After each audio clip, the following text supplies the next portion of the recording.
I rank where the view is nothing less than phenomenal for how I express and project from my abdominal. The only view better, both my daddy and my mama know. No living parents, my sons give me balance. My wife is my serenity, this mic is my identity. The world is foul enough, that's why I write without obscenities. Provoking danger with broken language and spoken anguish.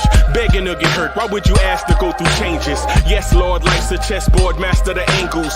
Control the tempo, be the one who holds the info. Acknowledge is just as deadly as machete swings. When spoken, the truth is as potent as that Medellin. While others swear the style is free, I just let it ring. Our time is undervalued, soldiers make us better kings. My fans on my shoulder, reaching after better things. Today I take the shot, for them I'd rather set the screen. My mama told me follow my dreams. My daddy told me get it by any means. Stand tall, make him bow to a king. But I've evolved, you can see the resolve. Look in my eyes when you speaking to God. Life and for those who we caught up in using what I was scarred with the muse. I guess they call it proving I'm more than an artist. Penciling out my darkest while stenciling out a harvest. And storing what gets me from A to B, just like garages. Instrumental with collages. Envision what I've been drawing. Broadway to give you rhythm like the great Lena Horne. So bent on, found comfort in the storm. Find peace and on when you see them others perform. Organized chaos, outcasted like hey ya. Yo, party people in the place to be. What's good? It's the number one Chief Rock and Knicks Universe, your main man, Uncle Freezy. What's good? What's good? What's good? What's good? Welcome to the premiere Knicks morning show. Y'all want this party started right? Y'all want this party started quickly, right? Okay, yeah, I see y'all. Okay. Yeah, I know USA and Greece. I know. USA and Greece going on. Andrew College, yeah, I saw it. I was backstage for a little bit, just doing some prep work. Sorry about running a little bit late, but let me grab these. Yeah.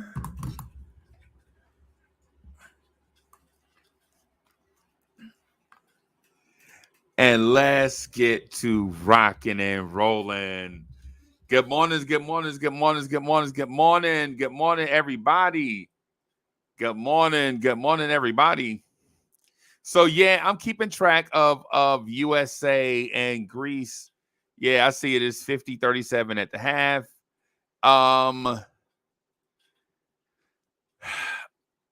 Let's look at some box score just briefly. Okay,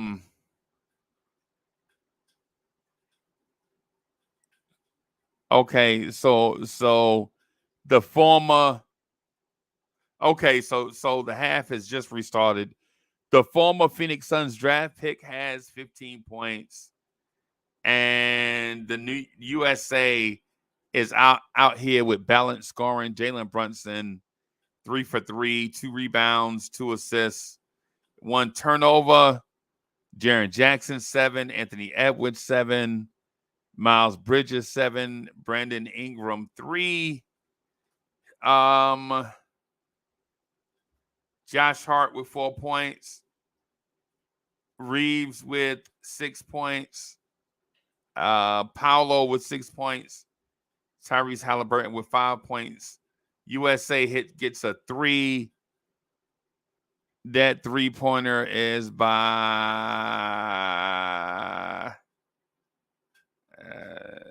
wow. Okay, USA. Okay. Anthony Edwards is off to a hot start. Okay. So I'll keep track of that.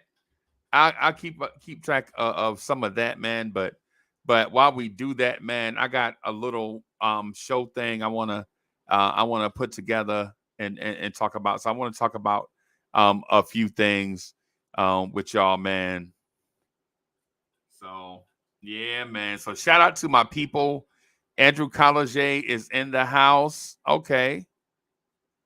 Dang, the slide just snitched on me. I didn't want to go that far. I want to go from from 9 to 1.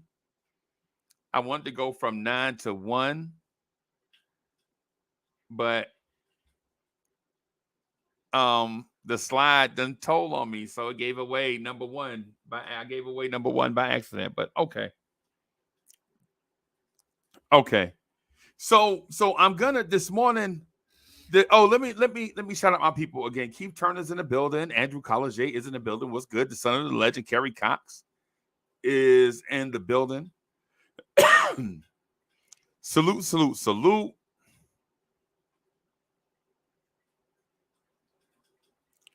Let me slow this thing down here some because I'm feeling like I'm getting ahead of myself.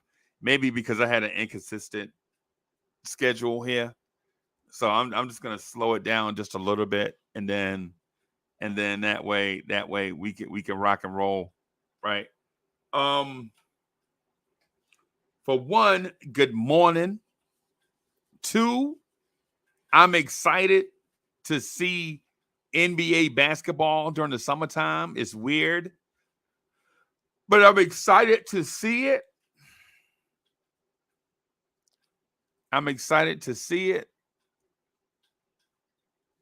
You feel me? So I'm excited to see some NBA basketball, man. Jalen Brunson with 10 points, 3 rebounds, 2 assists already against the best talent in the world. And maybe not in this game, but I'm talking about overall in this FIBA thing, whatever.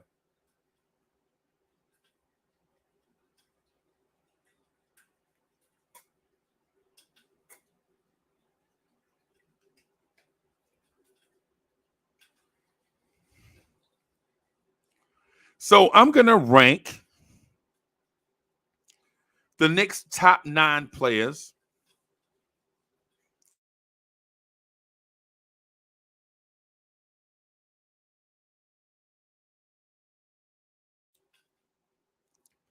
And I'm going to break down why they're in the positions, why I have them ranked in their positions, right? So at number 9, and I didn't add them to the slide. The slide presentation. I didn't feel like I really needed to add them.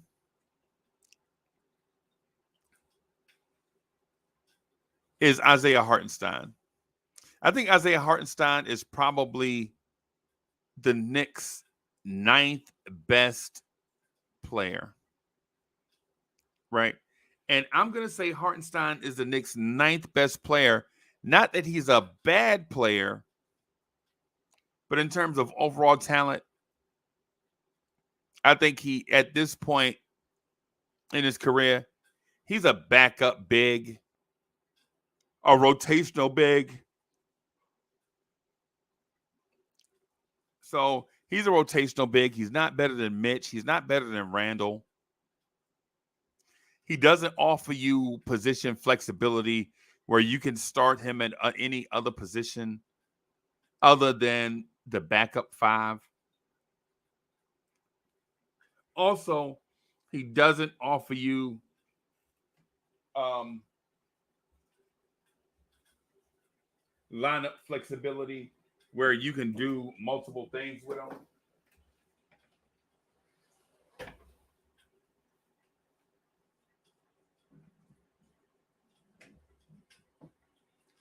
So he doesn't offer you you can't do multiple things with Hartenstein. Like he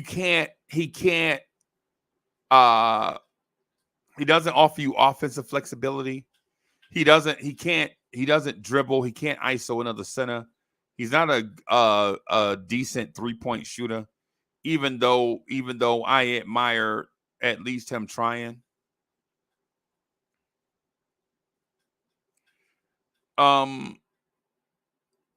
He's not a great passer, even though he is an instinctual passer. If that makes sense. Like, I think Isaiah Hartenstein has an above average offensive IQ. I think he has an above average passing sense. but the execution may not be there. In my mind, Isaiah Hartenstein is probably one of those dudes that's going to be a great assistant coach one day. I could see Hartenstein in that Bob McAdoo role where he's a assistant coach on some team down the road.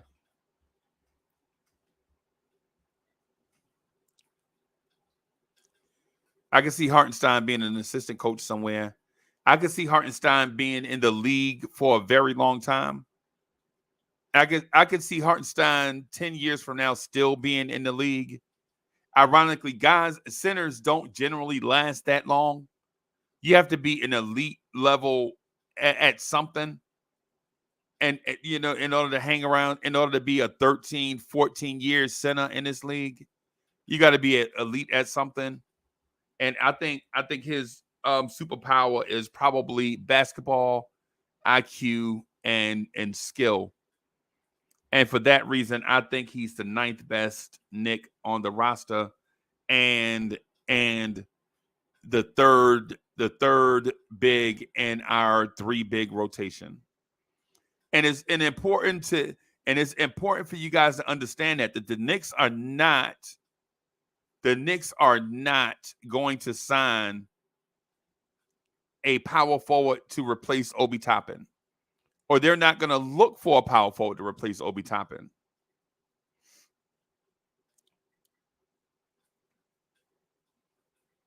Right? Isaiah Hartenstein's probably just going to be that third big, give you some offensive some rotational flexibility, but no scheme flexibility, no offensive flexibility, none of that stuff. Just a good basketball player. A good basketball player. That's where I have him at. Salute to Wiz. Wiz is in the building. Wiz, what's good, bro? What's good, boss?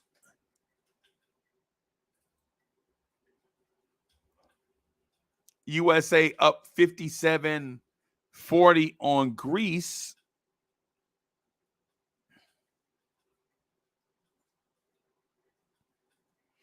At the moment, the FIBA championships.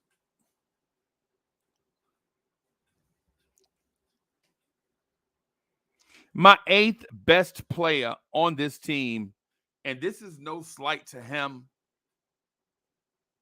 because I think we all have, or the consensus is that this guy is gonna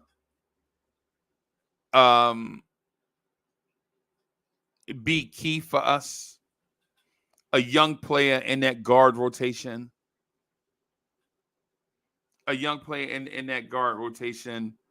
And this player is Dante DiVincenzo.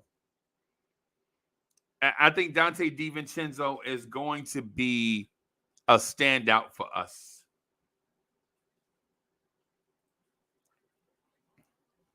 Will says, isn't Christian Wood still available? If so, and he would take a big salary reduction, I would pick it. No, you missed the point.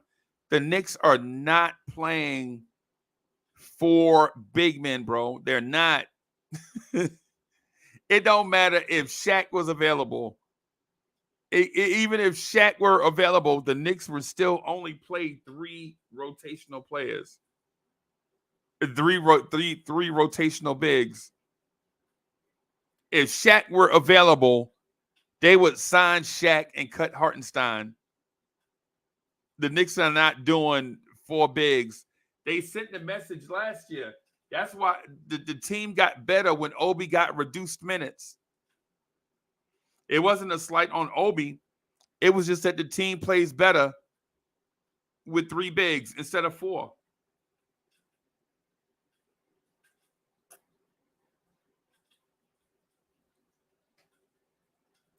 And quite frankly, NBA teams nowadays are not going to play 4 and 5 big men. It's not the era that we exist in right now. The Knicks are focused on this thing called small ball. They want a standard lineup. Of course, traditional with rim protection, right? But they're not set on having 6 power forwards and 4 centers on the roster. No, they're not doing that. But on Dante DiVincenzo, though, on Dante DiVincenzo, my expectation is that he is going to bring that veteran presence, that steadying presence to the floor. Dante is going to play some 1, some 2, and some third guard. He won't be a small forward, but he'll be the third guard in a 3-guard lineup.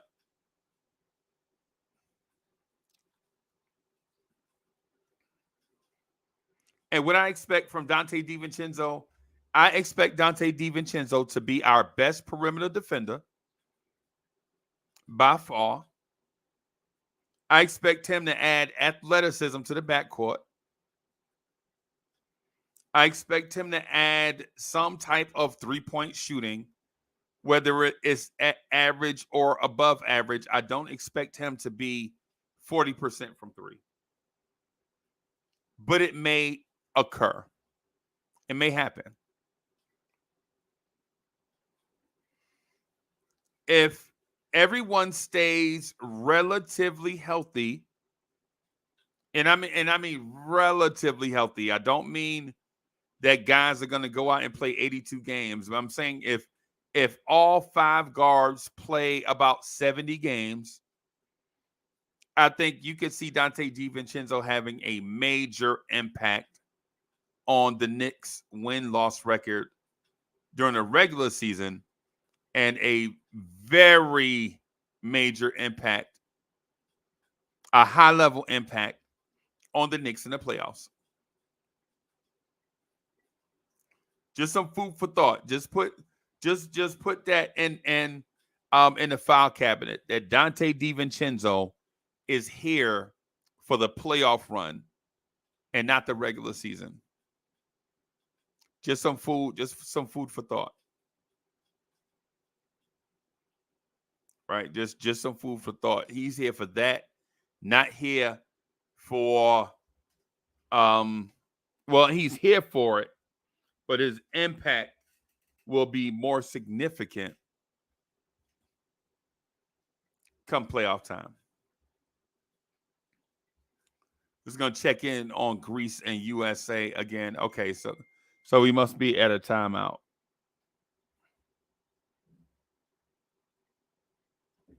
Probably at a timeout or something. I can't tell.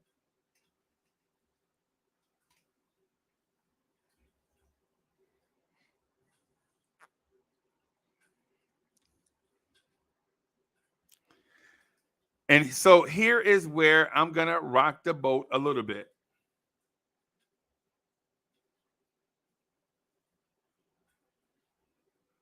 Here's where I'm gonna rock the boat just a little bit. My 7th best player, and I know this is gonna be a rock in some of you guys' shoe. Right? I know this is gonna be a rock in some of you guys' shoe.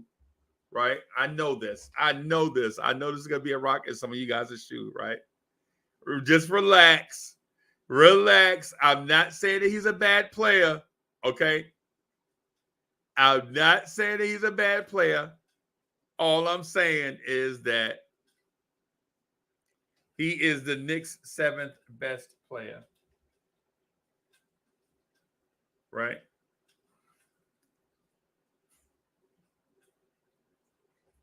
Josh Hart. So Josh Hart is the Knicks' 7th best and 7th most impactful player. Right?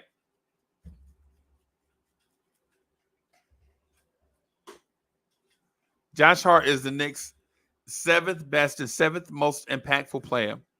And the reason why it is, is this.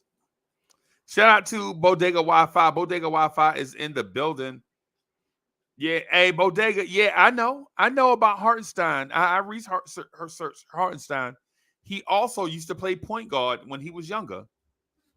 Hartenstein also used to play point guard when he was younger. His pops taught him to view the game from the point guard position. I know.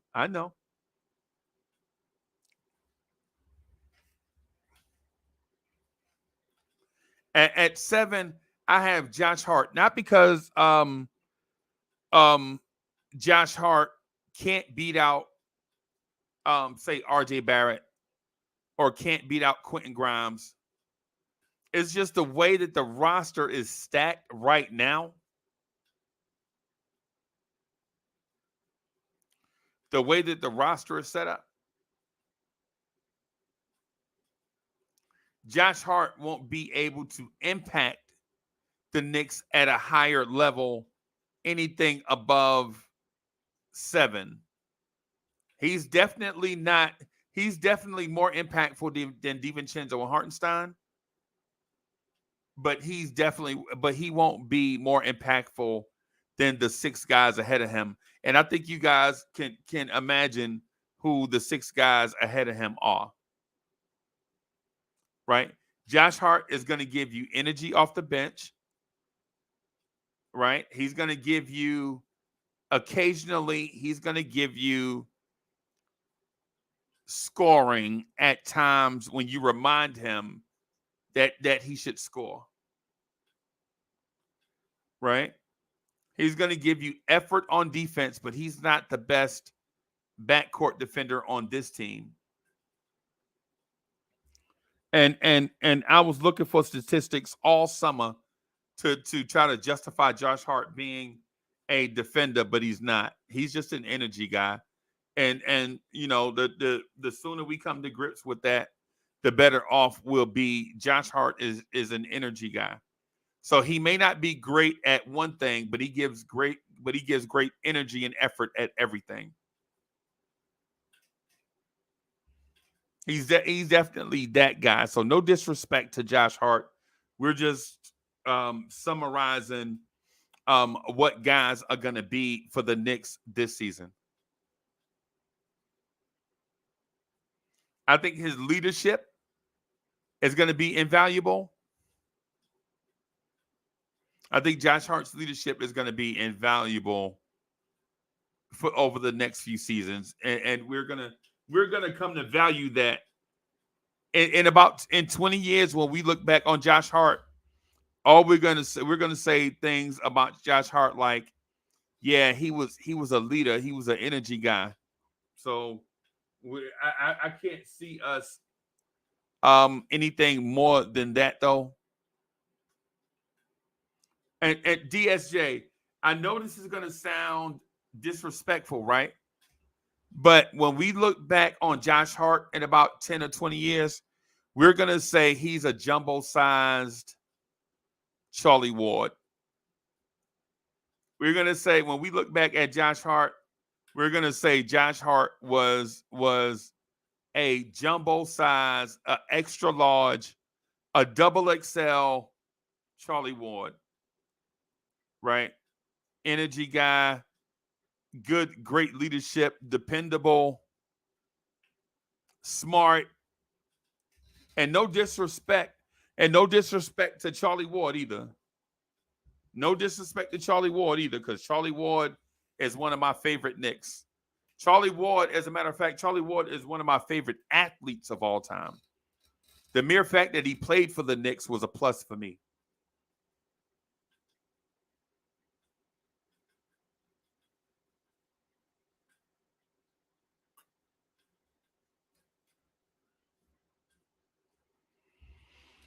When we look back at it, we're going to value Josh Hart in a intangible way. Right? When we look back at it, you're not going to be able to tell me Josh Hart had a 45-inch vertical. You're not gonna tell me. You're not gonna be able to tell me that Josh Hart had a, or Josh Hart was blazing fast, or Josh Hart was super strong, or Josh Hart was this, that, or the other. We'll mainly say Josh Hart was a leader, an energy guy, a smart player at times.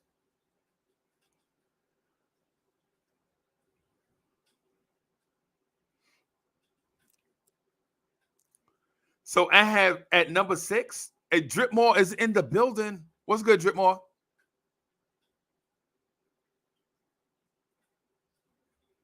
At 6 is our forgotten man. We complain about him a lot, even though we shouldn't.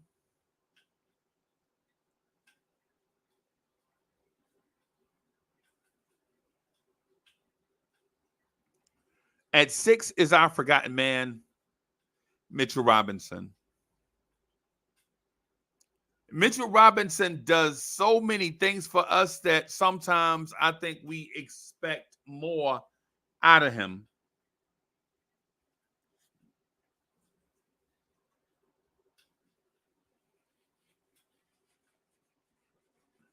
Mitch does so many things. I think sometimes we forget that Mitch is a second round pick.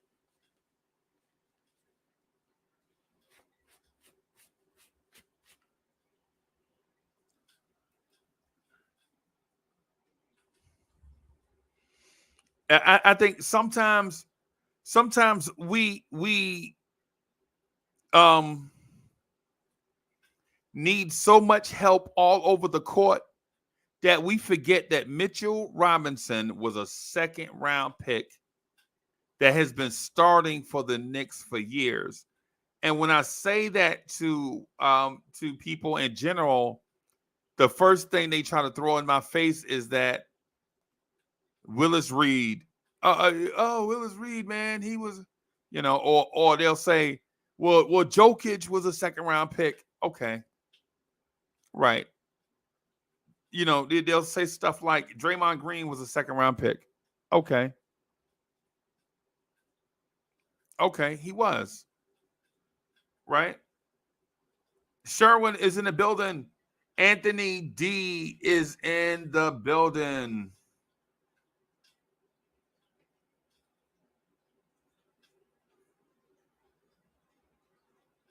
Right?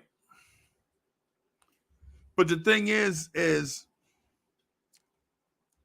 you just can't, you got to know sports. You just can't be a dummy, right? You just can't be a dummy. You just can't just throw out stuff arbitrarily. Second, you don't expect second round picks to be starters, right? Because if you use the extreme case for the second round pick, then we have to use the extreme case for RJ Barrett being a top 3 pick.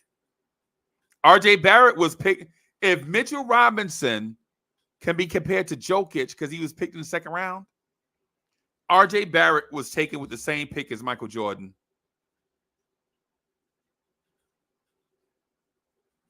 RJ Barrett and Michael Jordan were both selected.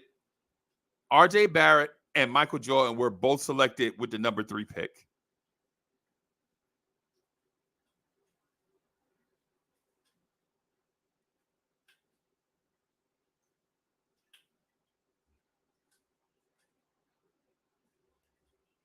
Yeah, so it's everything in perspective, like everything in context.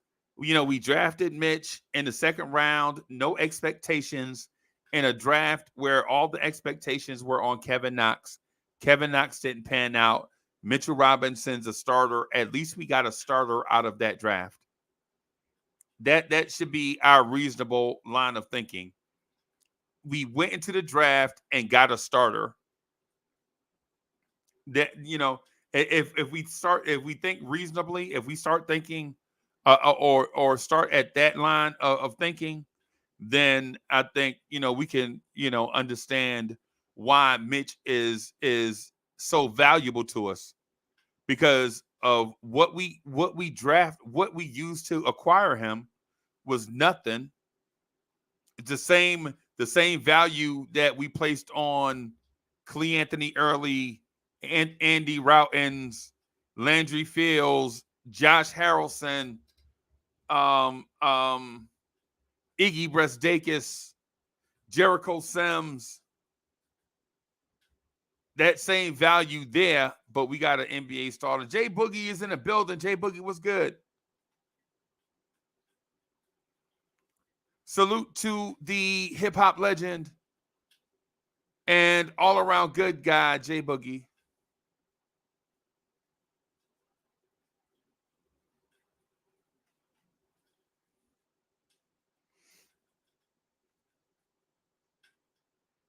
Salute to my guy, Jay Boogie. So when you look at Mitch being sixth, it's more so he flies under the radar more so than the value proposition for Mitchell Robinson. Mitch is a great defender, in my opinion. He's a great defender. He's a good overall rebounder, a great offensive rebounder. But Mitch has his flaws too. The free throw shooting thing is a thing, Mitch. The free throw shooting thing is a thing. That might be a must have with Knicks fans going forward.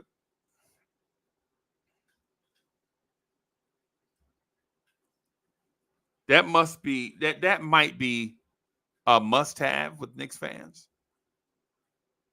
Because we're at a point where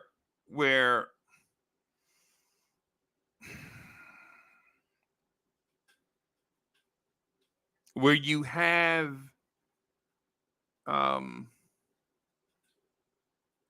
needs all over the floor offensively. Giving away points at the free throw line is a can't do. We can't go for that. No. We can't go for that.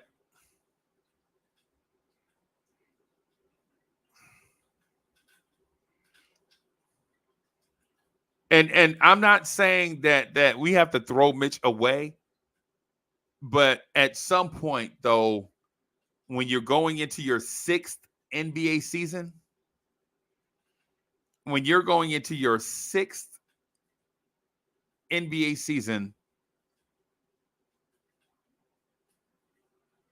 some of that stuff has to be cleaned up.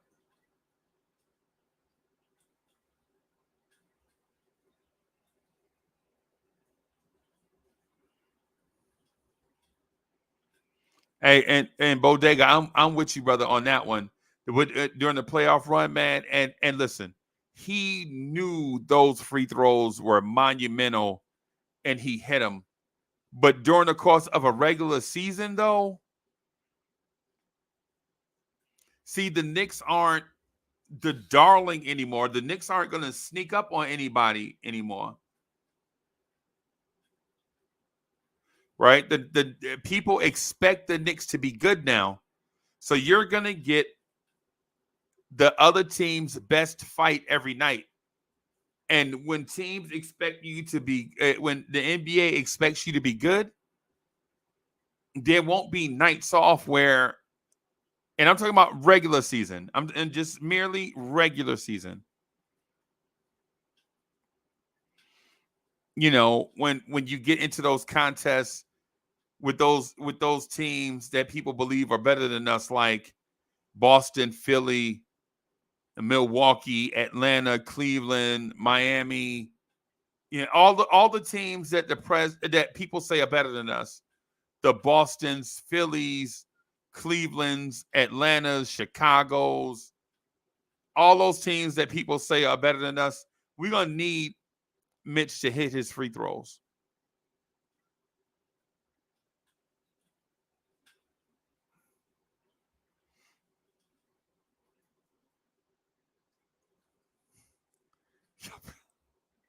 Yeah, yeah.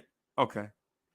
You know what? When I was doing the slide, I was like, I'm not gonna read the comments because I know people are gonna put weird comments out there.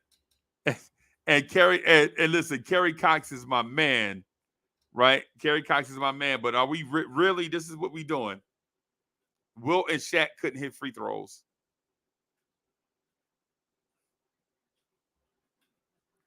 And Kerry Cox is my guy. Really, this is what we Wilt and Shaq. Wilt Chamberlain, Shaquille O'Neal. This is what we do.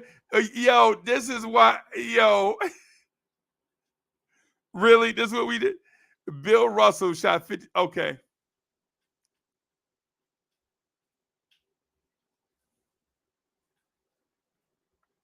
May I merely mention, right, just for some context, right, just for some context, Bill Russell was the number 3 pick in his draft.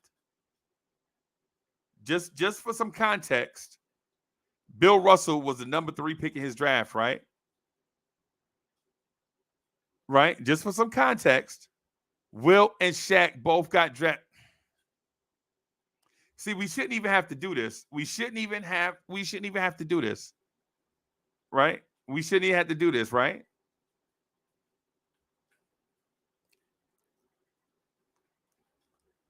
Right? I'm gonna ask the chat: Is Bill Russell, Shaquille O'Neal, or are Bill Russell, Shaquille O'Neal, and Wilt Chamberlain more talented players than Mitchell Robinson? I'm just gonna ask. I'm just asking, just to be sure I'm on the same page.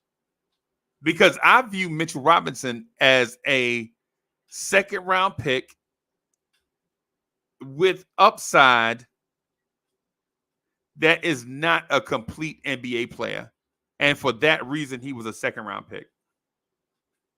Right? For that reason, Mitchell Robinson is a flawed NBA player.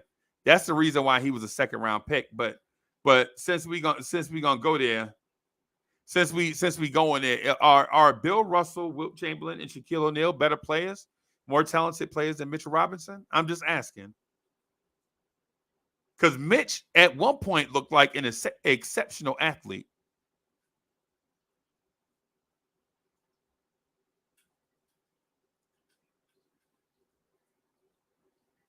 Did the Knicks draft a Wilt Chamberlain type player in the second round?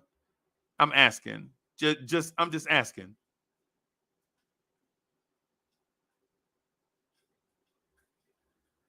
I'm just asking.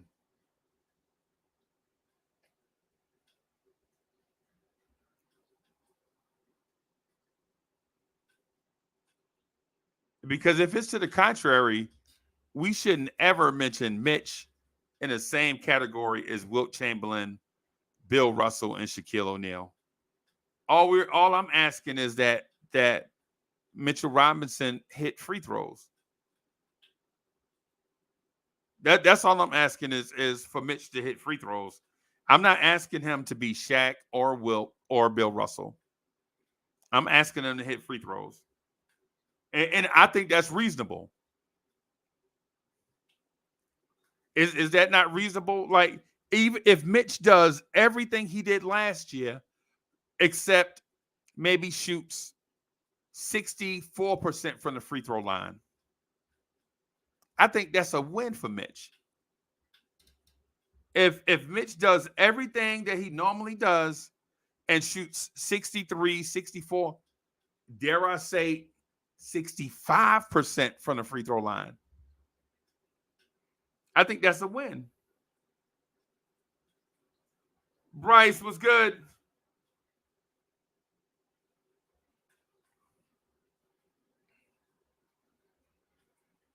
I'm just asking.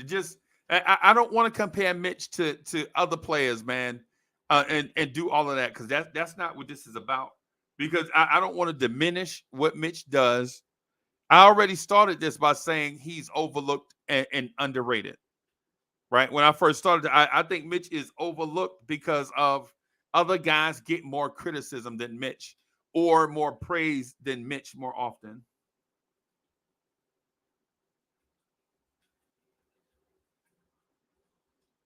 And Jay Boogie says, so what are we doing? Destroying Mitch this morning because athleticism skill sets are two totally different things. Born with it and got it developed it are two different things. No, that's not. No,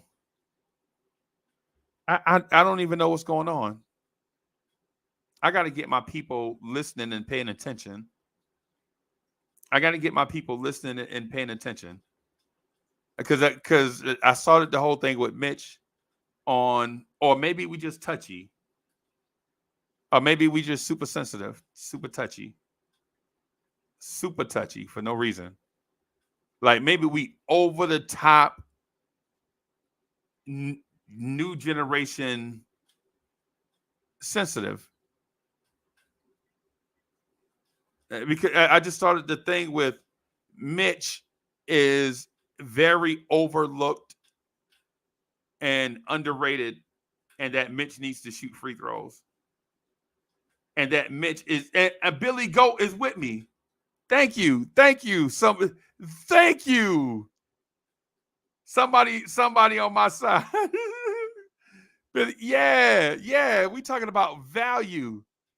Yeah, that man was a second round pick, and we got a starter out of that draft. Right? We got a starter out of that draft, man. That means something. We got, come on, Knicks fans. Come on, everybody. Come on, y'all. We drafted a second round pick and he's a starter. Come on, y'all.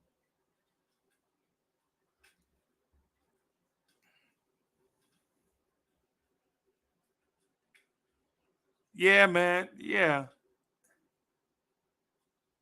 And Billy Goat says Mitch shut down Cavs bigs in the playoffs. And those bigs he shut down were first round picks. And Mitch is a second round pick. Mitch was a second round pick for a reason. His game, he don't have a complete game. But the mere fact that he's a starter for us means that we got value with Mitch. Mitch is valuable to us with what we use to draft him and the contract that we have him on. Mitch is a valuable player for us. Valuable player. I have him at 6, not because he's a bad player, right? But because of the impact. And when you see the 5 players ahead of him, then I think everybody will realize that I'm not saying that Mitch is a throwaway, or even Hart is a throwaway, or even Hartenstein and DiVincenzo are throwaways. It's just the 5 players I have ranked ahead of them are just more impactful to what the Knicks do on a night in, night out basis.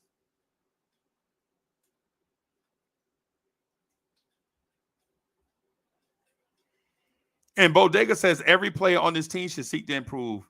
That starts with accountability. Asking for a player to improve free throws is a reasonable goal. Yeah. That's. We're talking about the little stuff. I'm not saying that Mitch is not a NBA player. I'm saying that he's, man, to get a starting center with a second round pick means that the organization did something good. And then if we start talking nitpicking everything about Mitch or everything that's said, it's not valuing what is said or valuing Mitch.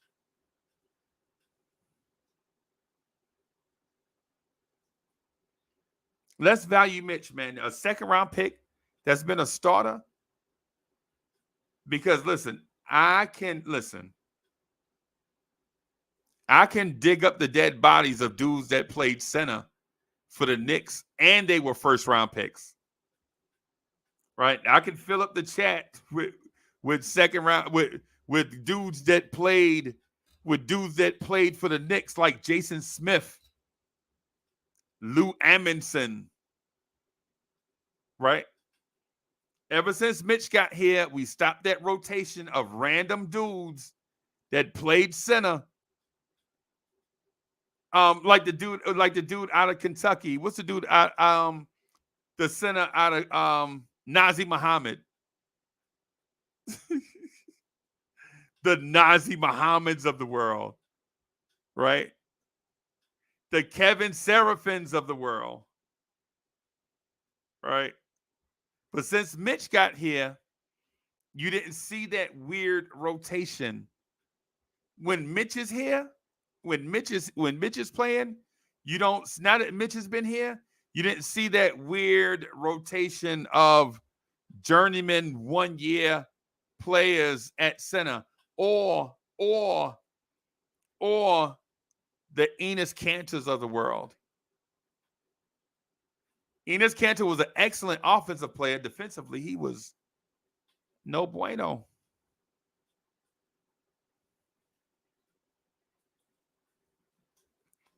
And Billy Goat says, Mitch is all talent and length. I feel like he doesn't put the time in to be better. Wow. And listen, and Cox says, Mitch is the opposite of Kanter. I think so. I definitely think so too, man. I definitely think so.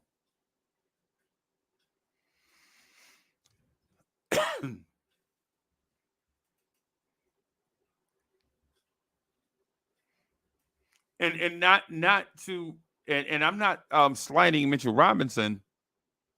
What I'm saying is a little bit of improvement. A little bit of improvement around the periphery with Mitch. Just growth. That's all it is. Just with Mitch, it's just growth. Because I don't look at and I know this is going to sound wildly disrespectful, and it may be wildly disrespectful, but I don't mean for it to be wildly disrespectful. But when I see Mitch, I still see a kid, right? When I see Mitchell Robinson, I still see a kid. And I know some of those in the chat are going to be like, no, Mitchell Robinson is a grown man and you got to treat him like that. And he makes millions of dollars and all this. Man, I don't care about that. I don't care about that, man. Listen, I'm a dude. I'm an older man with sons. I'm an older man with sons, right? And so I know I can see the thing. I can see the thing in Mitch, right? I could see the thing in Mitch. Mitch is still a young dude figuring it out. So even though he's going into his 6th season, he just need more time.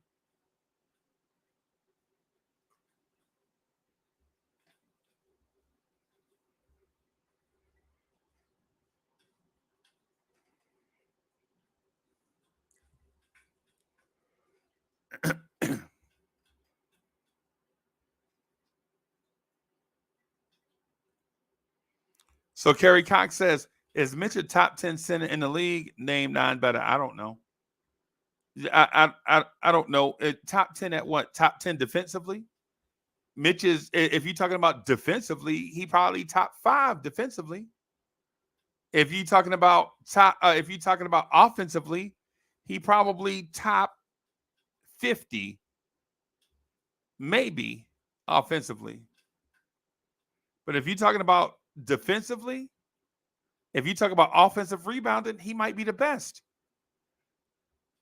If you're talking about the complete package, it depends on what type of complete package you're looking for.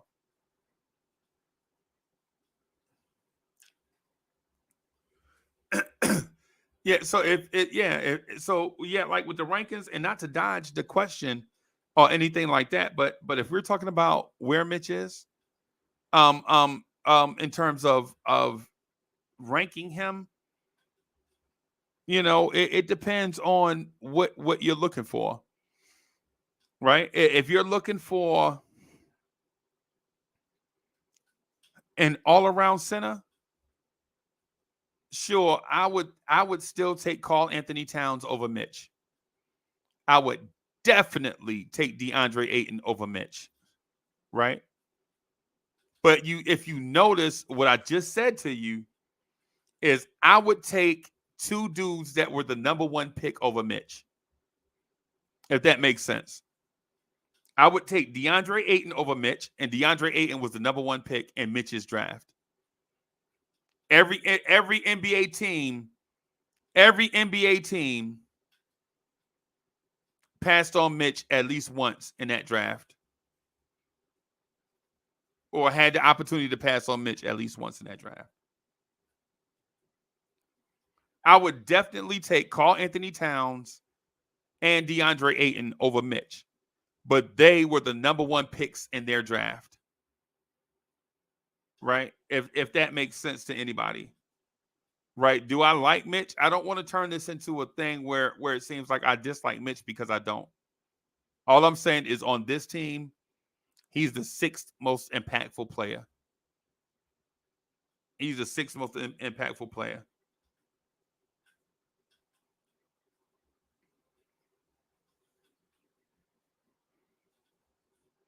Sherwin, I see you. Relax, bro. Sherwin, I see.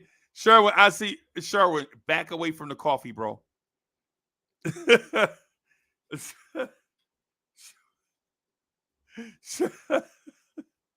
Sherwood, put the coffee mug down. You had too much, bro.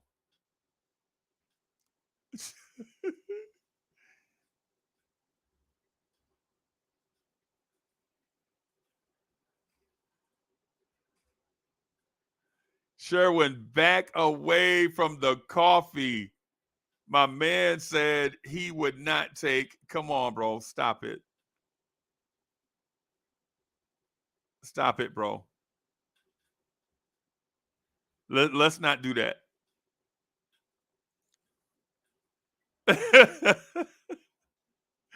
Sherwin, put the back away from the morning brew, Sherwin.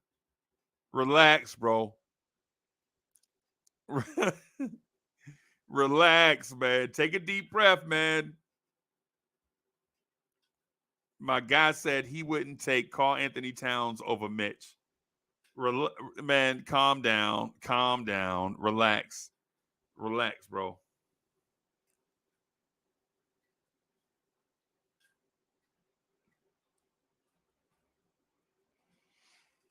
You're talking about a dude that moved to power forward so that another dude can play center. Can you imagine Mitch at power forward?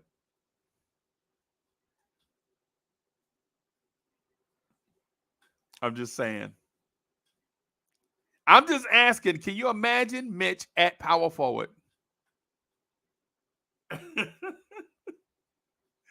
Relax, bro. We got to relax. We got to relax.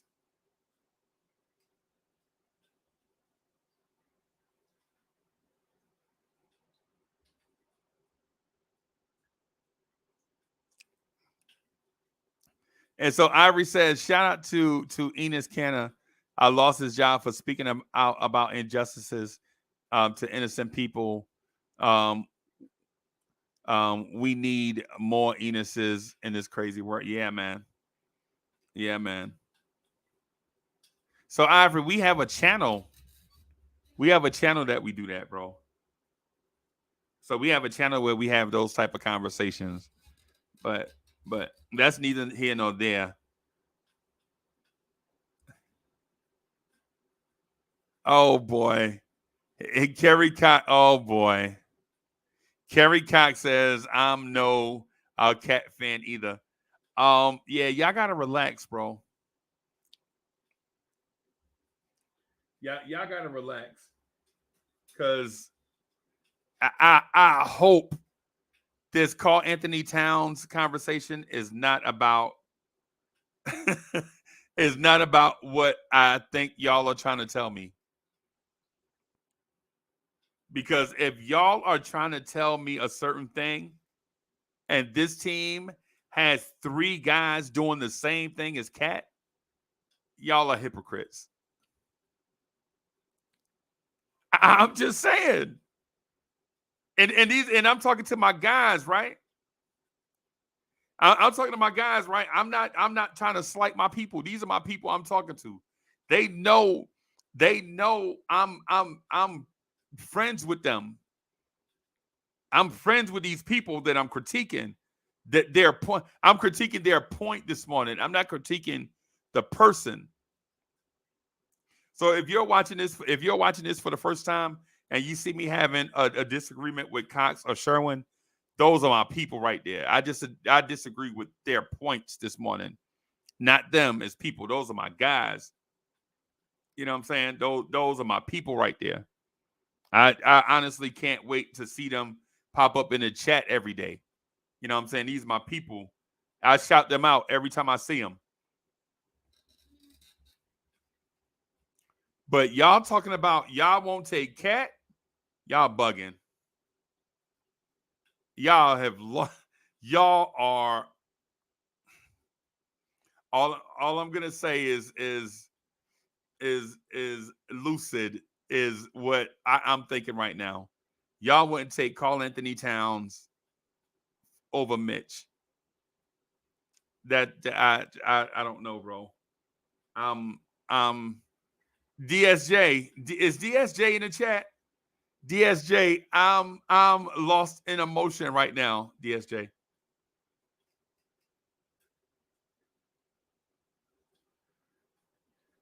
I don't know why it says RJ led Canada yesterday. Nobody talking about it. If he was 1 for 10, everybody would be talking. I think a lot wise is talking to me, right? Yeah, yeah. I don't care. I don't care. I don't care if RJ led Team Canada. Let's transition to RJ, right? Let's transition to RJ a little bit, right? I'm just gonna transition to RJ just a little bit, right? My thing is with RJ is I don't care if he leads Team Canada. I just don't want him to be 1 for 10. I don't care if he scores 70 points in a game. Just don't ever throw out a 1 for 10 ever. That's my thing with RJ. Hey man, RJ, pat on the back. RJ, you did good. But you better not ever throw out a 1 for 10, bro. Against a poor team. Come on, bro. We can't do that. Come on, RJ. We can't have those. We can't have those. So here's the thing with RJ Barrett. What is he?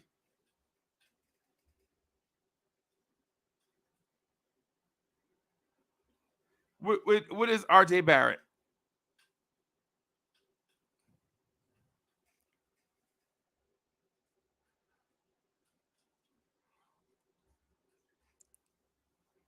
What is RJ? Shit, I drunk all that stuff.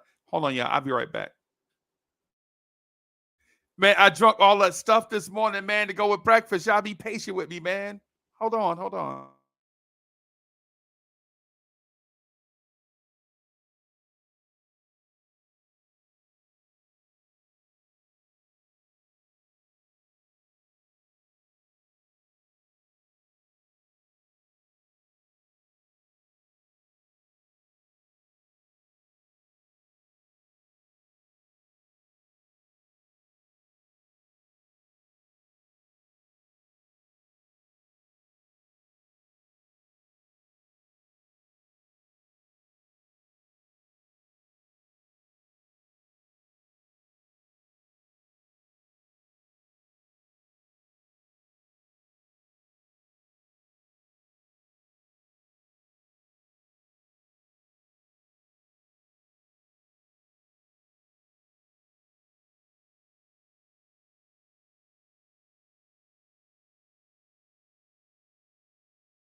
Man. Okay. We back. Sorry about that, y'all. But I found this sugar-free drink, man. Or anyway, Miss Mocha found this sugar-free lemonade stuff, man, and I just can't stop drinking it, man. It's delicious.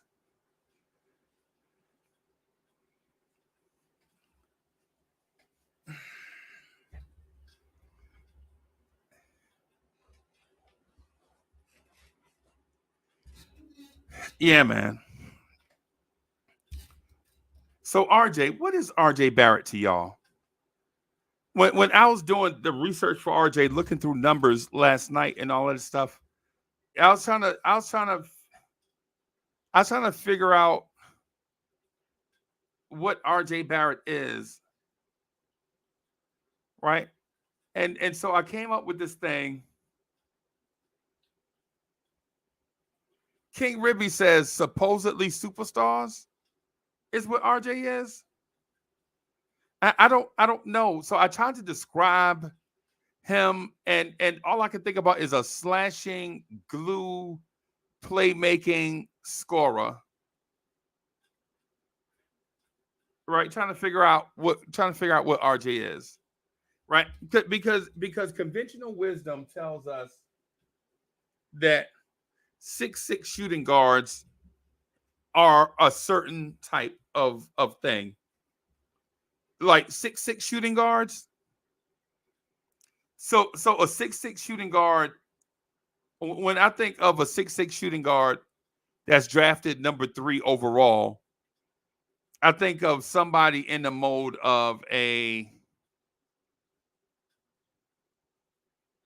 Vince Carter, a Kobe Bryant. Right. And I know those guys wasn't drafted through top 3. I know that. Right. I know they wasn't. I know they did. I know they were not. Right. I know they were not. Right. But I'm saying those are the type of players that I think about when I think 6'6" shooting guards. What is RJ Barrett? What is RJ Barrett to you guys? Right. And I see y'all player archetypes, but I'm not asking for the player archetype. I'm asking for what type of player is he?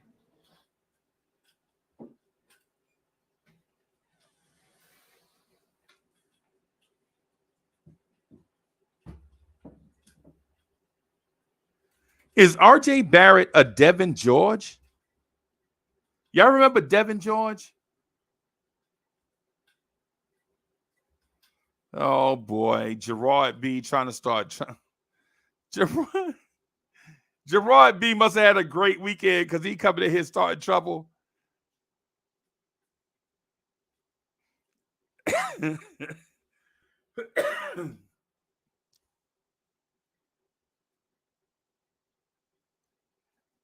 I don't know what RJ Barrett is exactly. So I try to throw labels at him so I can kind of contextualize what he is. And I'm not saying that he's a bad player. Y'all don't get it twisted. I'm not saying that he's a bad player.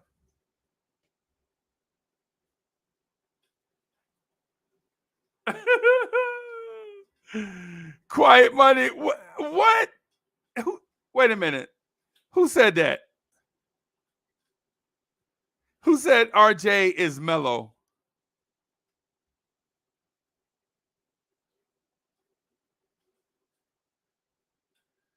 Who said RJ is mellow? I didn't say RJ was mellow.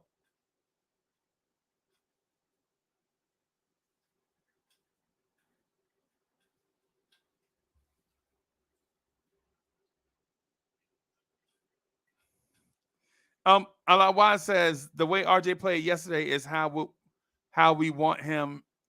17 points, 16 and 5 in 25 minutes.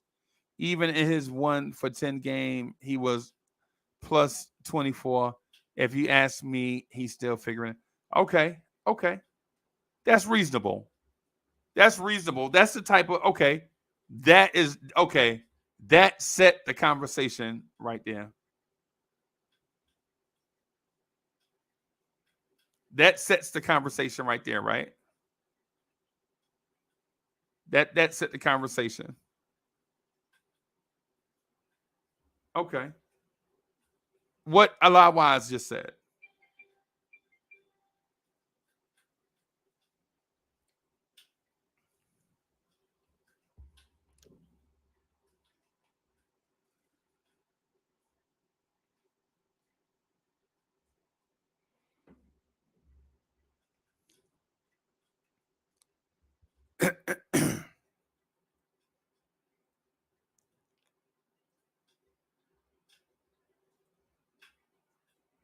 So Allah Wise said, just to read again, the way RJ played yesterday is how we want him. 17 points, 16 and 5.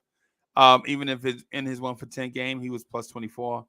He just figured it out. Okay. Kerry Cox says Danny Granger.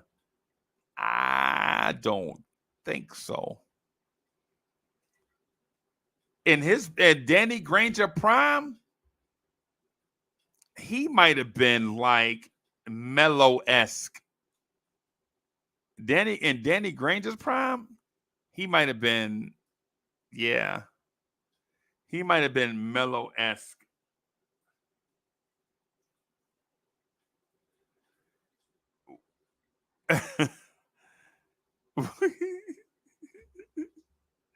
Why is Wiz always taking shots at RJ Barrett, man? Wiz, why are you always Wiz is always taking unnecessary shots at RJ Barrett.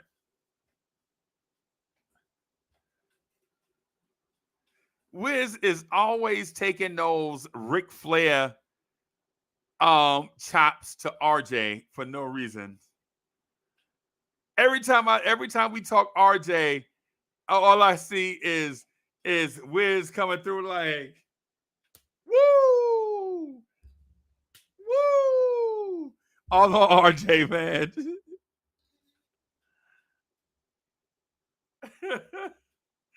Wiz, why you always doing the woo chops on?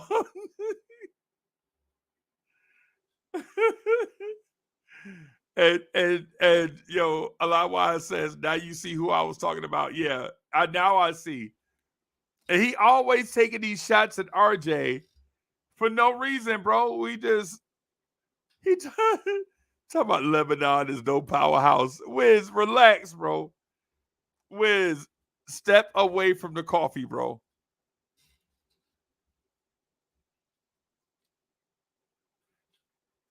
Right? Wiz, step away from the coffee. So what I'm trying to do right now in this moment, right, is find Danny Granger's numbers.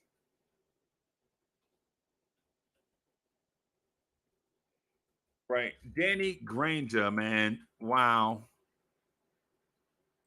I thought Danny Granger was a bucket. Yeah, he is.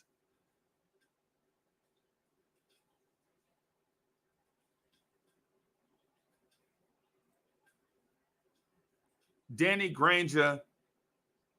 Oh, wow. Yeah, after his injury, he got hurt, man. And then, yeah, he wasn't no more good after that.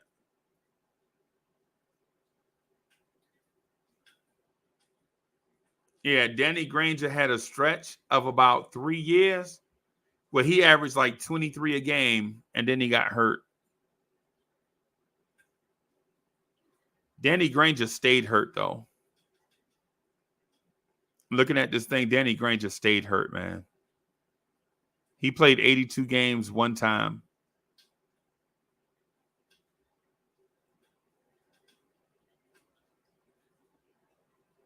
And that time he played 82 games. He only played, 34 minutes. That's a lot.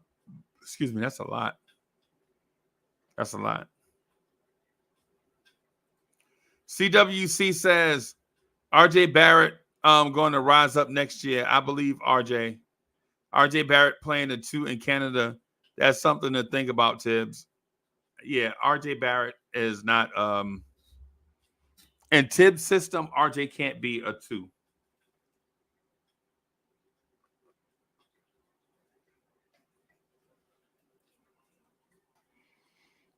RJ can't be a 2-and-tip system because RJ Barrett's screen navigation is suspect. Let me just put it that way. If you think he's too stiff to move, if you think he's a rigid guy already, just imagine RJ Barrett fighting over screens.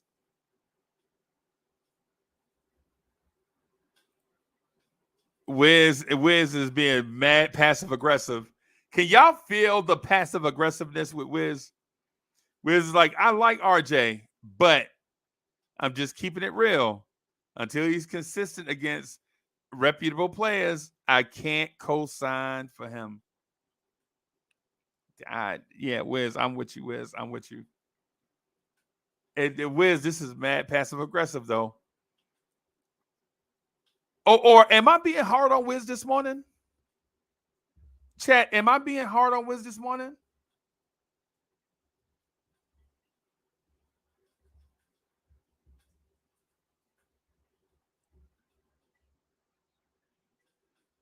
Wiz, am I being too hard on you this morning, Wiz?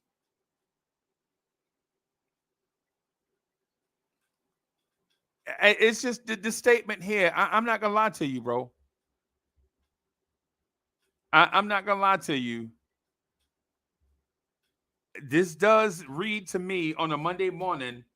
Now, maybe tonight when I rewatch the show, I may feel differently, but this does feel mad passive aggressive. I like him, but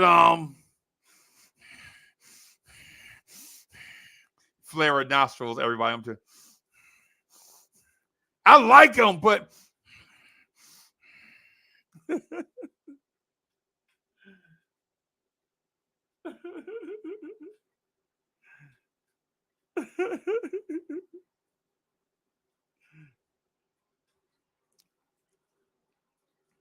it just came across mad passive aggressive.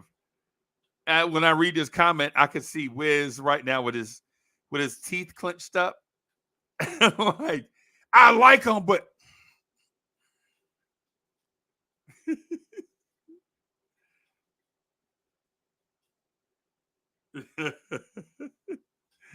yeah, man. Shout out to my man Wiz, man.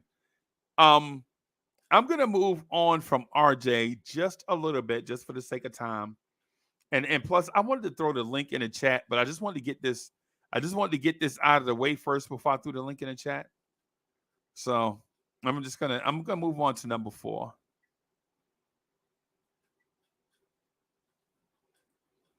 Number 4.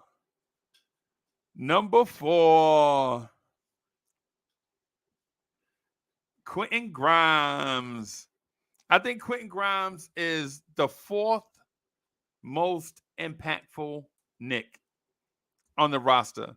So, but once I show Grimes' name, you guys probably already know who 1, 2, and 3 are, right? My thing is with Grimes is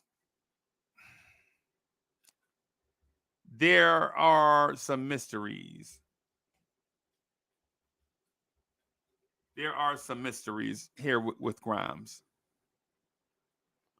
DSJ says, don't take Wiz comments on RJ seriously.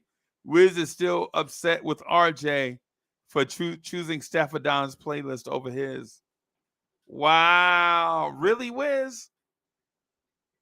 You still mad about that? Dang, bro.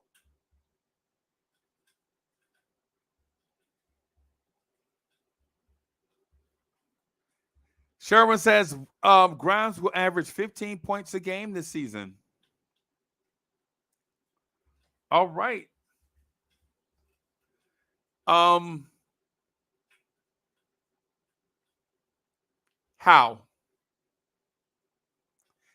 So somebody explain to me how Grimes gets to 15 points a game.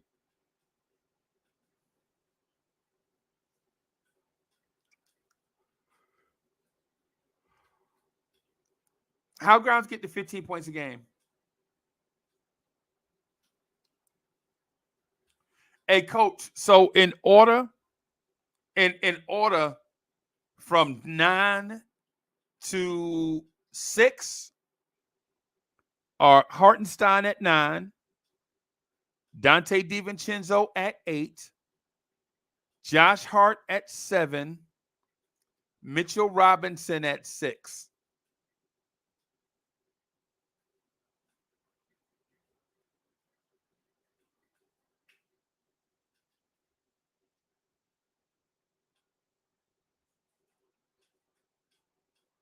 Sherwin says last season when Grimes took 10 or more shots, he averaged 18. Okay.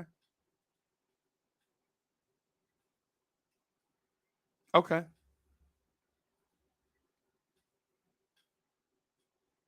So if Grimes, based on Sherwin's theory, if Grimes gets 10 shots or more, he'll average 18.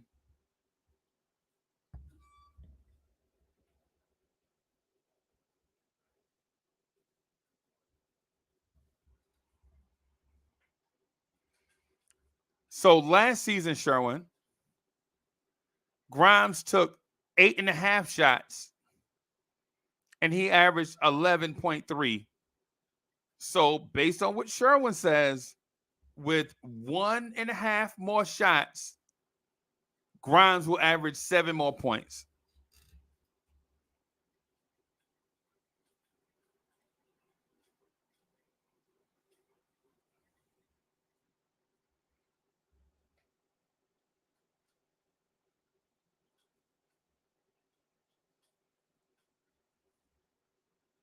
Wiz says, if I was a coroner, sometimes looking at RJ may get me mad excited about my job security.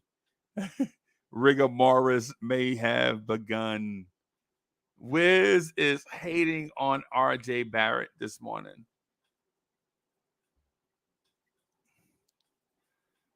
So Sherwin says last season when Grimes took 10 or more shots, he averaged 18.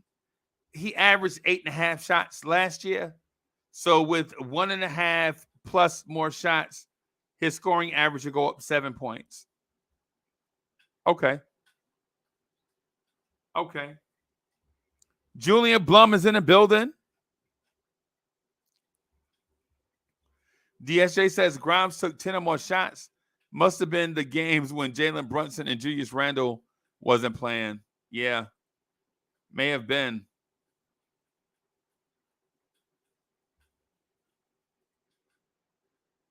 And Bodega says Grimes is about to shock the world. Listen, I agree. Listen, I'm all for the 15 points per game thing.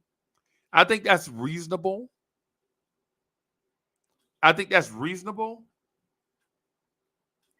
Right? But again, it's not like Tom Thibodeau didn't tell him to shoot. It's what it is a lot of times when guys are defense first, they just don't care about shooting as much. It's hard being a two-way player in the league, man. It's hard. It's hard being a two-way player. It's why RJ is wildly inconsistent. That's been a message I've been trying to send everybody for a minute. RJ is trying to focus on being a two-way player. What RJ Barrett needs to focus on, in my opinion, I'm going to say this, and it's not going to be popular, but I think RJ Barrett probably needs to just focus on shooting, just scoring. Because RJ Barrett is wasting energy on defense, and he's not even impactful on defense. RJ Barrett is giving 50% on offense and 50% on defense, but that 50% that he's giving on defense, it's not even impactful. Sorry. Hey, listen, you heard it from me first.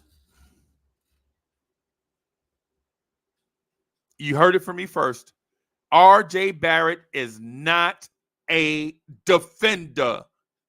Period. R.J. Barrett is not a defender. He's not.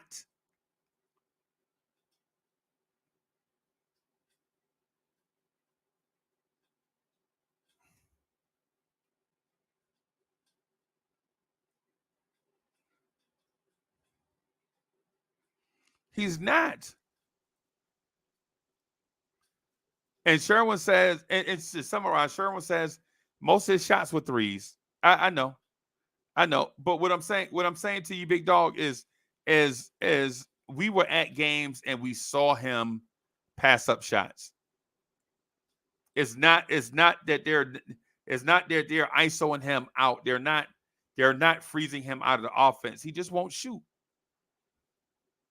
He got to be more assertive. So if Sherwin is saying that Grimes needs to be more aggressive, then we totally agree with each other. But if this is a thing that you're saying that Tibbs need to let Grimes ISO more or let Grimes facilitate more, nah, Grimes ain't doing that. Right? You, as a scorer, you got to have a scorer's mentality in the NBA. You got to be aggressive in the NBA. Right? Dudes that score the ball a lot, they are aggressive scorers.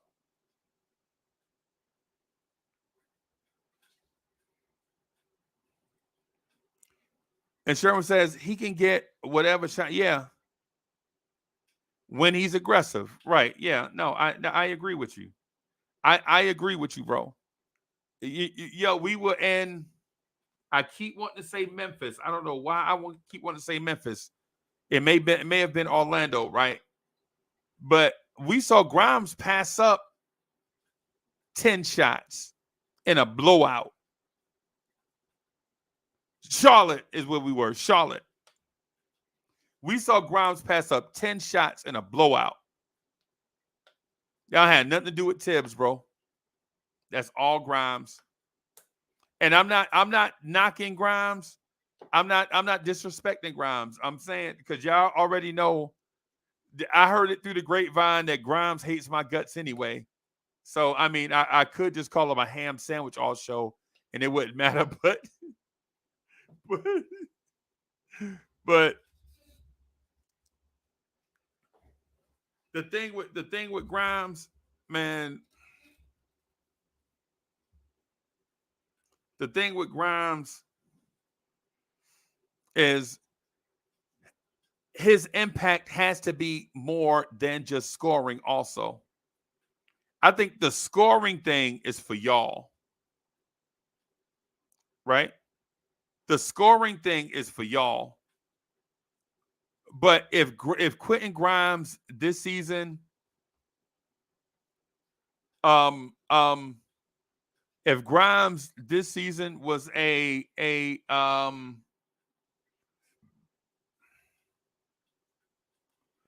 Grimes was a 13-5-5 guy, how would y'all feel about that?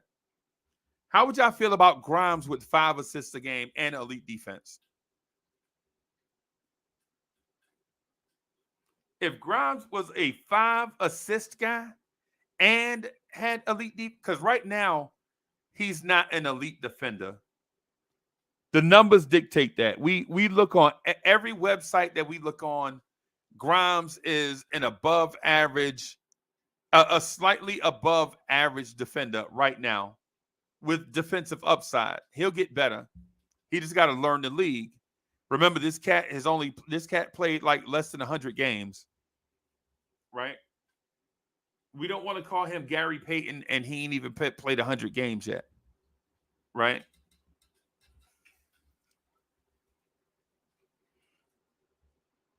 The best guard defenders on the team right now, based on statistics, based on field goal percentage, screen navigation, all the stats that we look at, Dante DiVincenzo is the best backcourt defender on the team. And the next closest player is the dude that's going to be number 3. So let's talk about number 3 so we can open up the thing and have some conversation. Right? So when I thought about quickly, right?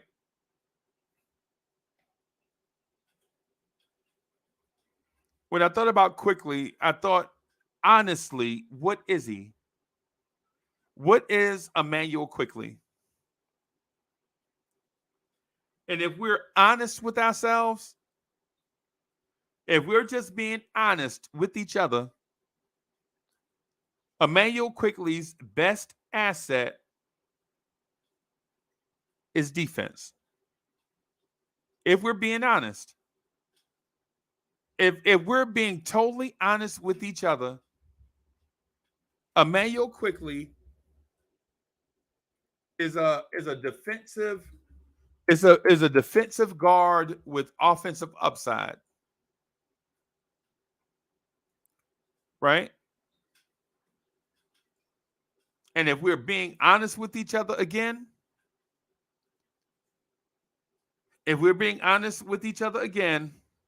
Emmanuel Quickly is a pretty consistent scorer off the bench.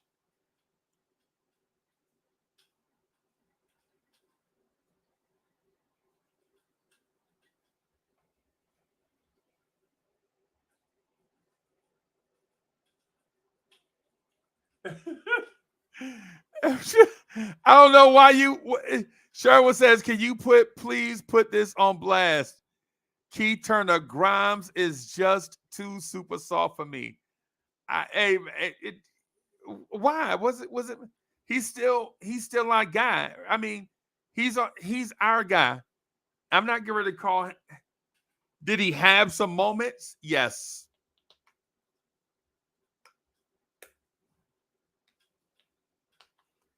Did Grimes have some moments where I wish the backbone would have stiffened up a little bit? Yes.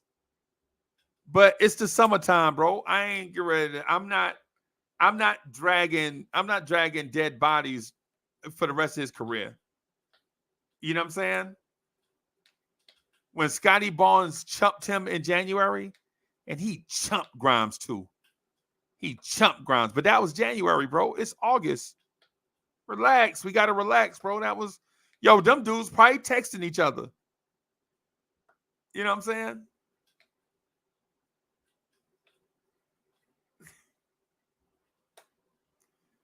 Yeah.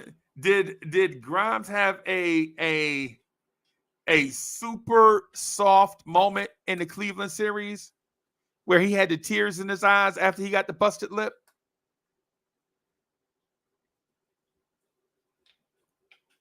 Yeah. When they were dabbing his lip in the blood and all this stuff, and Cleveland was over there dapping each other up like, yeah, coach, you saw that? Yo, the JB Bickerstaff dapped up Jared Allen. And then they zoom into Grimes and the trainer holding his lip, dabbing it with a cotton ball.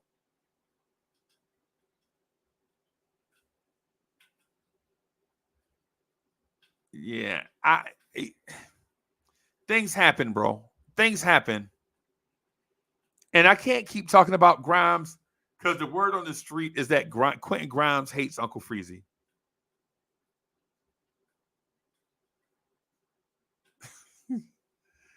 Corey Lee, I don't even know why Grimes hates Uncle Freezy.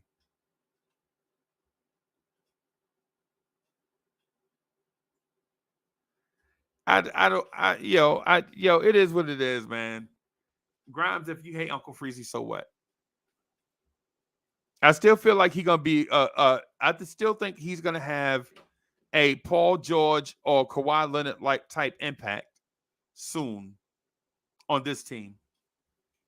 On this team, I think he's gonna have that type of impact, like a young Paul George, a young Kawhi Leonard type impact on this team, like a young Paul George on the Pacers, a young Kawhi Leonard on the Spurs. I think he's gonna have that type of impact. I really believe that. I really believe that, man. That's the reason why I was telling everybody to relax. Stop calling him Clay. Let him be Grimes. Stop calling him Clay. Stop saying he Tony Allen and Ray Allen mixed together. Relax. Get that man some time to grow.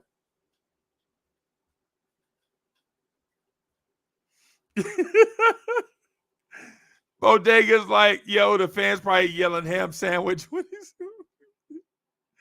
Nah, man. Come on, man. Come on, dog. Come on. Come on, dog. Come on, dog. But anyway, when I see y'all say he in the bodega, y'all in the bodega ordering a Quentin Grimes. Hey, let me get a Grimes. Let me get a number 6. Oh my God, bro. Stop it. Y'all bugging, bro. Y'all bugging, bro. Yo, Poppy, let me get a number 6. Let me get a Grimes. Let me get that Grimes with light mayo. Put it in the press. Poppy, put that Grimes in the press.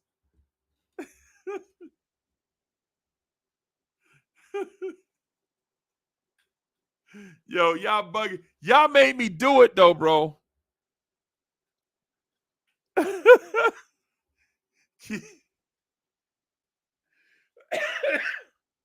Yeah. keep turning like, yo, Poppy, let me get that Grimes on a croissant. Let me get that Grimes on a croissant, that super soft croissant.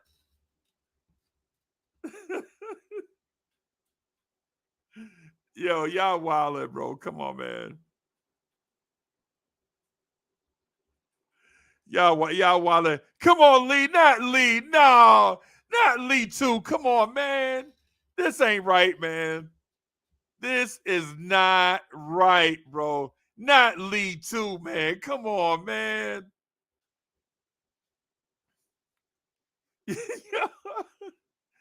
Yeah. Down south with Lee at, we like, yo, Mr. Johnson, Mr. Johnson, let me get that Grimes on some of that aged raw bread. Put butter on both sides. Y'all wildin', bro. That's wild, man. Yeah. Nah, yeah.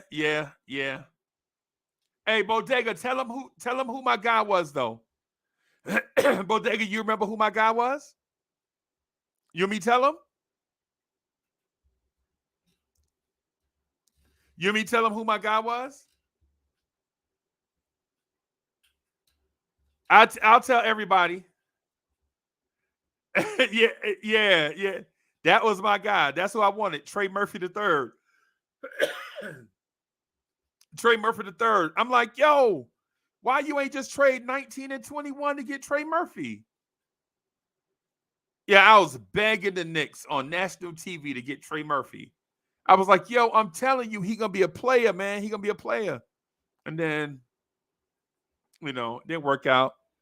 I didn't know if we needed another shooting guard. I felt like, but I don't know the insides of MSG. I let those guys handle that part. At that point, we talk about 2 years ago, I still thought RJ Barrett was the shooting guard of the future. I didn't know they was going to move him to the 3. So it was that was it. Trey Murphy or Trey Mann. Those are the 2 dudes I wanted. Yep, those are the dudes. Yep. And I still want those. I still want both of them, by the way.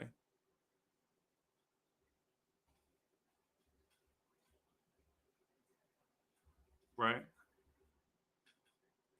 And Quiet Money says, dude trying to deflect the smoke that's supposed to be for our 3rd pick. That's soft. Okay. Who you talking about? Grimes or Quickly? You talking about Grimes or Quickly? Man, the RJ thing, man, I'm letting y'all settle that. I'm just doing the ranking. So I'm gonna let y'all handle the critique of the players. I don't want to critique. I just want to establish the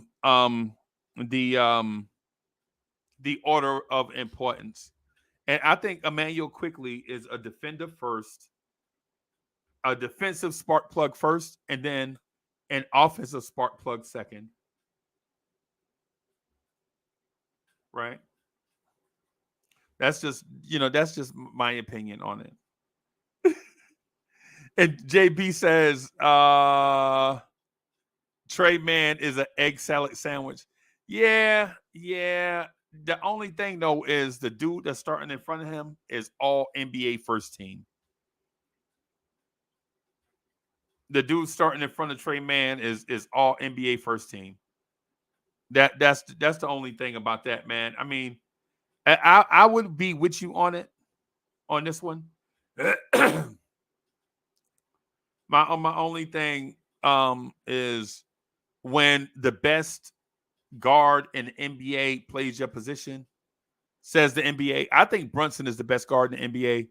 But if you're going by what the NBA says SGA is the best player at his position, then you can kind of understand why Trey Man is not getting run.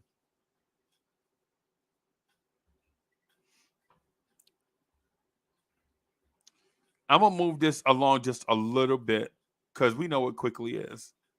But do you know what this guy is? What is this guy to y'all? What is this guy?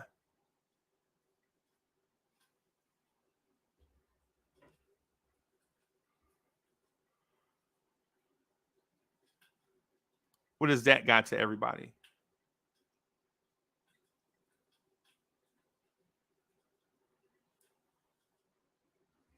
I ain't gonna lie to you, man. He might be my favorite Knick right now. This guy right here might be my favorite Knick at the moment. Right? I mean, he may not be my favorite player, but he's my favorite Knick right now. And I say that knowing that I really like Jalen Brunson and I really like IQ, but this guy has done it when we were bad. He did it when we were good. He did it when people were hurt. He did it when people were healthy.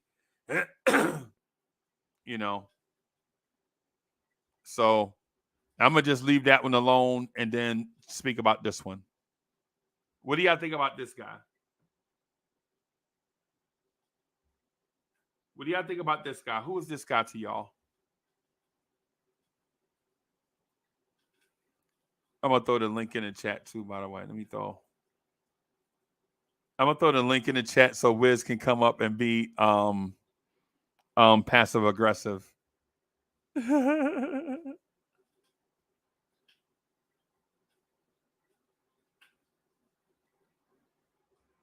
Yeah, man. So now that y'all see this, right? Tell me what y'all think. What do y'all think about one? What do y'all think about two? What do y'all think about the ranking of the top five? Right? I'm gonna play it back and just give me y'all. I'm gonna start back at one. DSJ, I'm gonna start back at one, okay?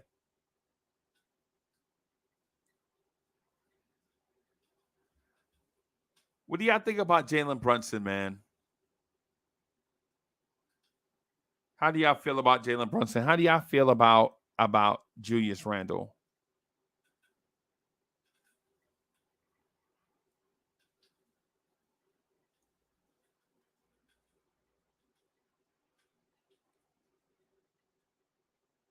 Coach says RJ should not be in the top five. I don't know about that.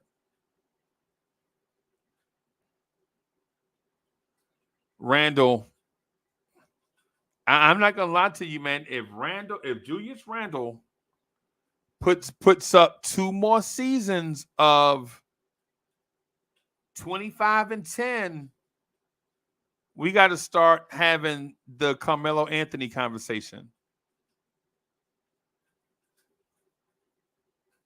Right? Because And I know this is going to sound crazy.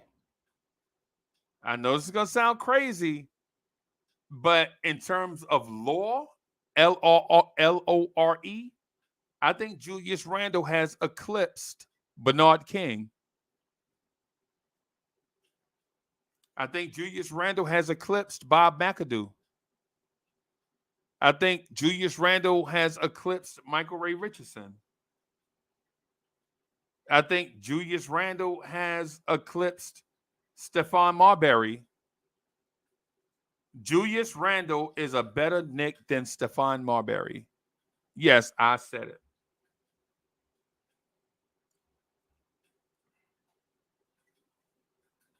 Right? Julius Randle has put up more impactful seasons than Bernard King and Stephon Marbury.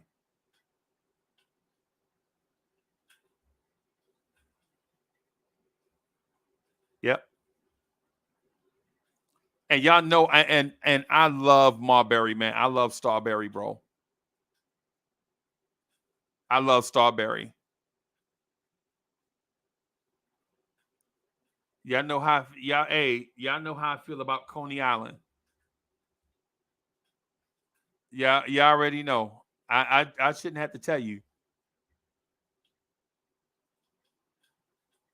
I think there are only a few Knicks, a very small handful of Knicks that have had an era. And right now we're in the Julius Randle era of Knicks basketball.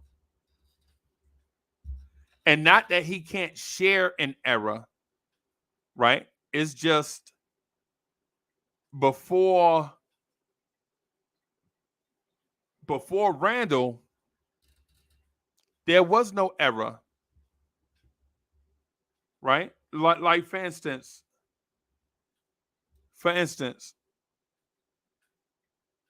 is Julius Randle a better Knick than Kristaps Porzingis?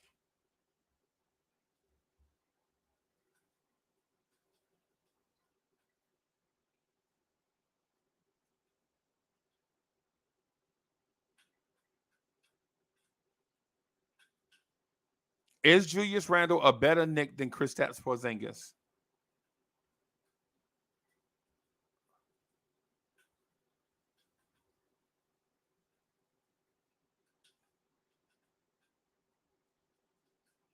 Yes. Is Julius Randle a better Knick than Tim Hardaway Jr.? There was a Tim Hardaway Jr. era. Y'all remember it. Y'all remember it.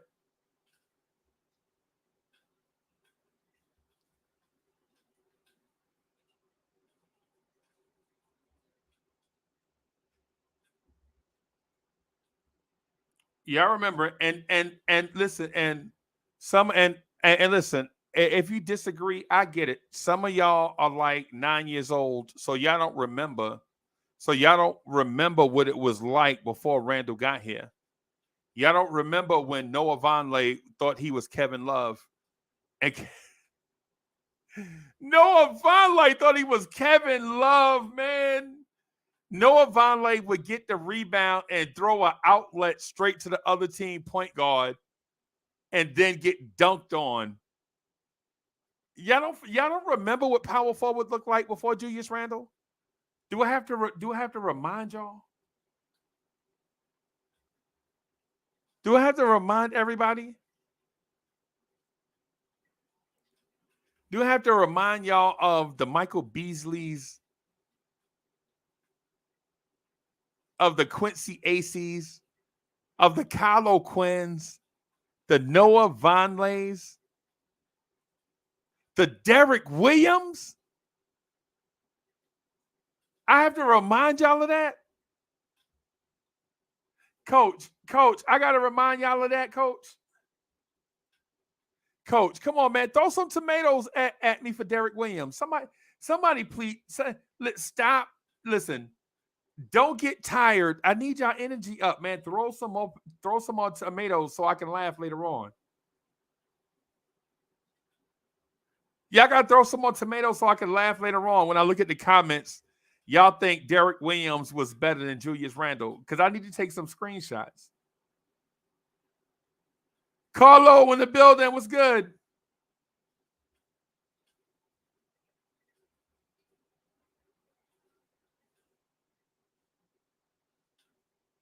Come on, y'all. Man, come on, y'all. Somebody please. Do I have to throw tomatoes at myself over Derek Williams and Quincy AC? Michael Beasley running the wrong plays and then scoring and act like he did everything right?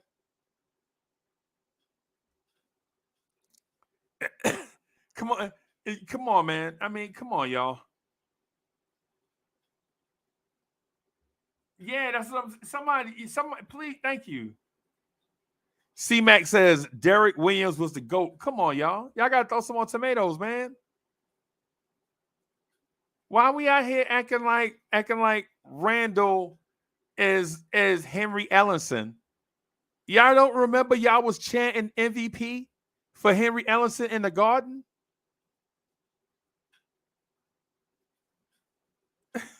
Y'all was chanting MVP for Henry Ellenson in the Garden because he scored 8 points in the fourth quarter. Thank you, Wiz. Wiz, we got to start throwing some more tomatoes.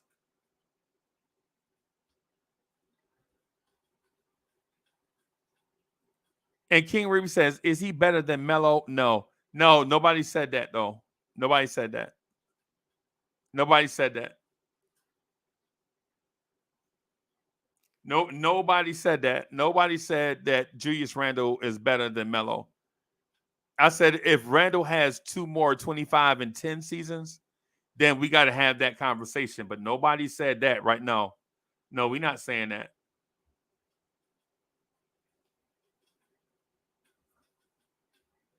Nobody said that, bro. We not going down that path of thinking that my man is better than Melo. No.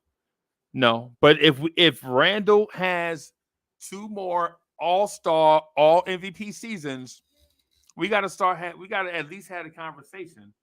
But having a conversation don't mean he better. It's just mean that we talking about it. That's all.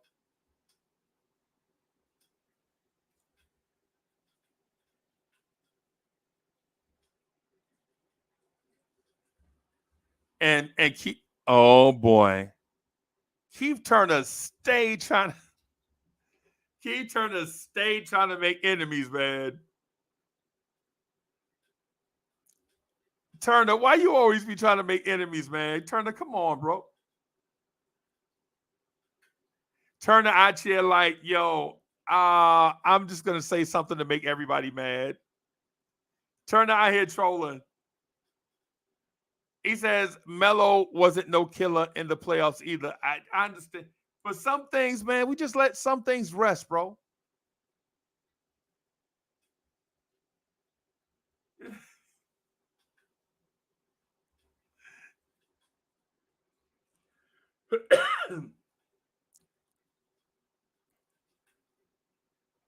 Yeah, and the thing is though, when I'm talking about Randall, I understand that Randall's not perfect. I never said he was, but I know what he is he's the best power forward we've had in years. Randall is the best power forward we had in years, man. And Randall came off the radar to be that. Randall won that job. Randall won that job too, by the way.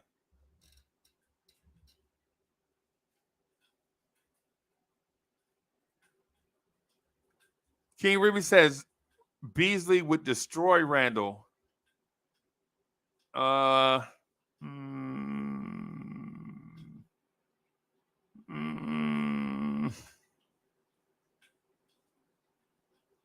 No.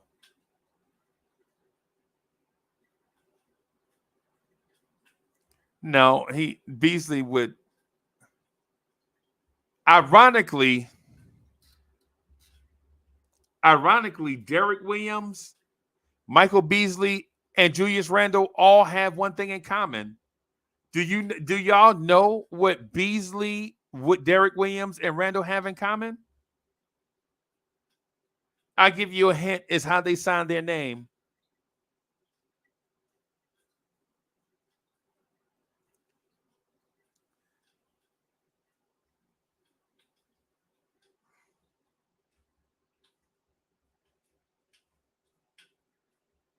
Yeah, y'all.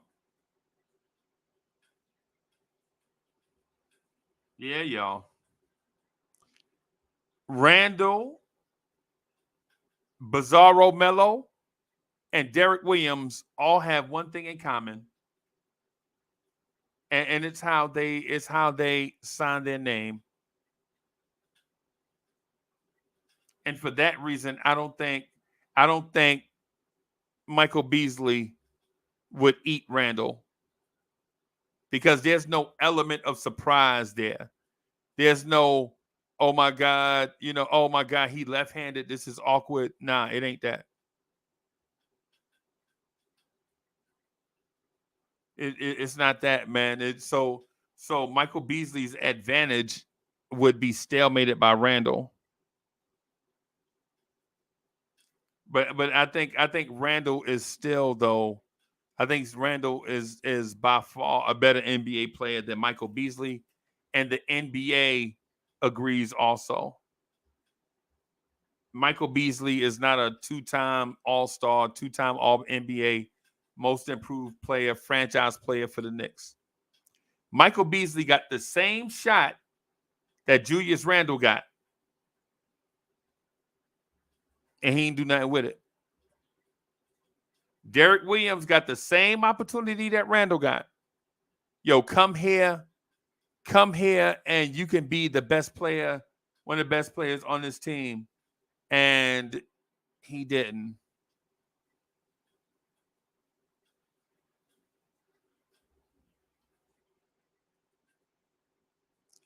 CWC says Trey Murphy is not better than Grimes or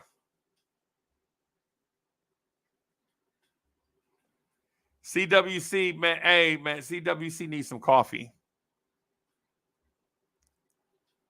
CWC needs some coffee.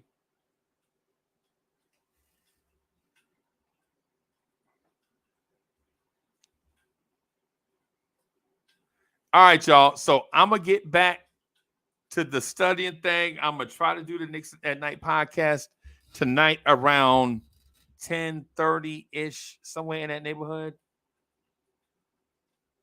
Got to get back to making the donuts. Thank y'all for rocking with me. I'm going to holler at y'all later, man. Peace.